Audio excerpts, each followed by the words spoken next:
Let me start off. What is the opposite of the word like?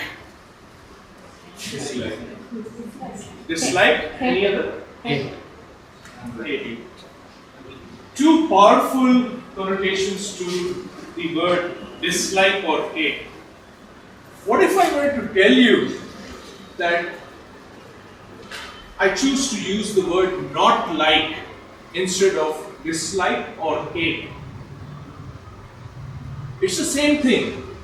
And this very thought was instilled in my mind early on as a child by someone who I hold close to my heart. His statement was, Mahesh, if you don't like something or if you don't like someone, you don't necessarily have to dislike or hate that person or hate that thing.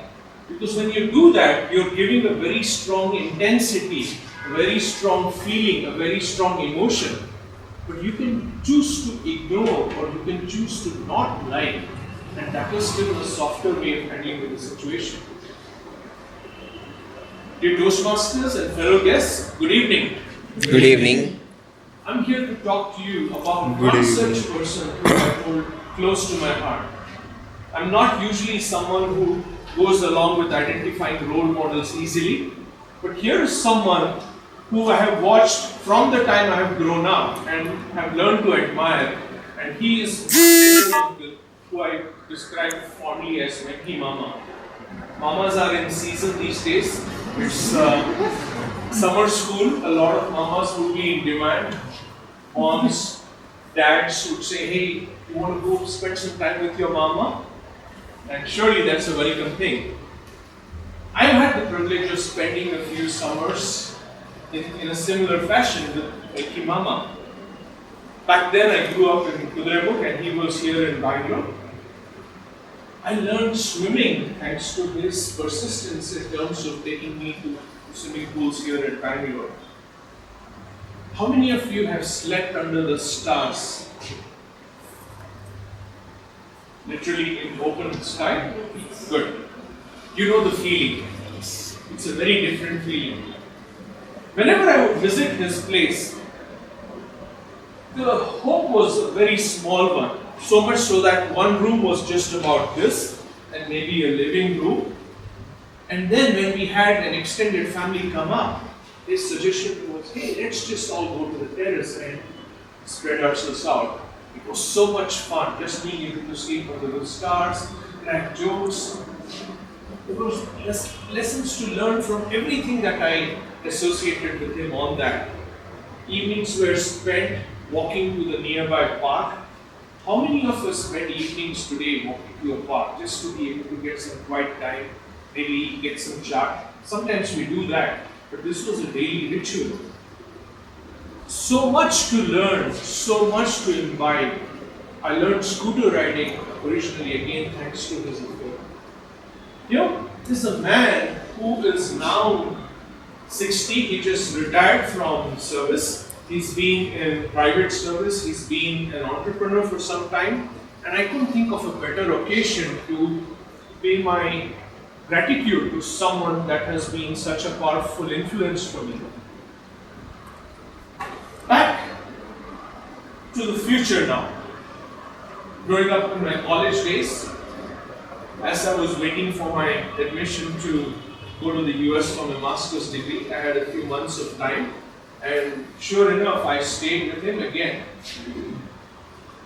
Today, if you have to go stay in a relative's house, chances are you're not going to be very welcome. I can guarantee you that. We have bigger homes, but we have smaller hearts. We're like, hey, I don't know if I have an extra room. I'm sorry, I have children who have exams. None of this was a question. He welcomed me with open arms, and so much so his family. He had growing kids, and I was there at his place. It was also the time when I was trying to do a few odd jobs, biding my time before I flew to the US. So much so that I associated with Citibank at that point. This was the time when credit cards were first being introduced in India, and I would borrow his ties, wear on a suit and go out. I remember having met corporates like Infosys during the early days. And then I also had a crush on his neighbor's daughter at that time. And he was like, hey, you're interested, you won't marry her. Yeah, maybe, can you help me, Mama? So it was easy to strike banter, to strike conversation with him because he just felt that. And then, most recently, he and I had a chance to do the Kailash Mansarovar Yatra. This was a once in a lifetime opportunity for those who have not been there. When you're young, when you're healthy and you feel you're up to it, I would suggest that you do that. So that was a great experience in itself. He's also spent a lot of time shepherding relatives around to various tourist destinations in his Innova at that time, and I was one such beneficiary as well. Of course, he had his own ways. He was demanding in certain manners, but along with that was a very generous heart. And I saw that over and over again. Today, all of my relatives have nothing but praise for him. They've seen him at close quarters. I personally find him a huge role model, and I also saw how he handled difficult situations with grace. He lost his wife to cancer, cervical cancer, several years ago when the children were still in middle school. Someone could have been easily shattered. How do I bring up two growing children without their mom? And here he was someone who handled the whole situation with grace, gave them as much independence as they wanted. He was there as a father, but never too overbearing, never too strict. And today they've gone on to be better human beings. They realize now that they have a gem in their father who is my mama. There is so much to life and there is so much to learn. Each one of you has a mama-like person around you. If only you can identify their best traits, whether it's an uncle or whether it's an aunt, there is something to imbibe from them. And for that reason, Venky Mama, I'm ever indebted to you for everything that you have taught to me. Thank you so much.